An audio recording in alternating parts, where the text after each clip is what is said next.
ఈతగాడు కోపంగా నీళ్లు లేని బావిలో దూకితే కాళ్ళు చేతులు విరుగుతాయి, తెలిసి తెలిసి ఎవరు నీళ్లు లేని బావిలో దూకరు కదా అని గట్టిగా బదులిచ్చాడు.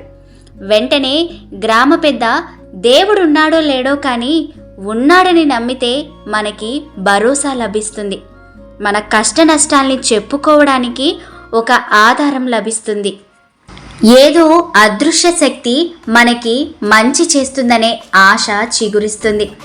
జీవితం పట్ల నమ్మకం, భవిష్యత్తు పట్ల ఆశా దృక్పథం అలవడుతాయి. బావిలో నీళ్లుంటేనే కదా మనం ధైర్యంగా దూకుతాము, లేదంటే దూకము కదా.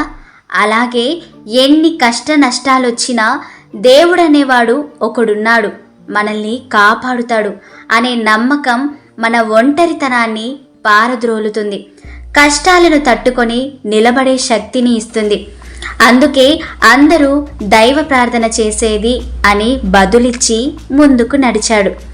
నమ్మితే కంకరలోనూ శంకరుడు కనిపిస్తాడు అని తెలుసుకున్న ఆ గజ ఈతగాడు దేనికైనా నమ్మకమే ముఖ్యమని గ్రామ పెద్దని అనుసరించాడు.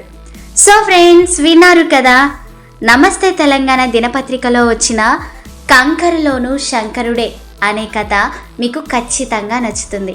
సో ఫ్రెండ్స్, మర్చిపోకుండా మన సాహిత్యం ఛానల్ని సబ్స్క్రైబ్ చేసుకొని లైక్ చేసి మీ కథలని యూట్యూబ్కి తెలియచేయాలనుకుంటే 9573456006కి SMS చేయండి.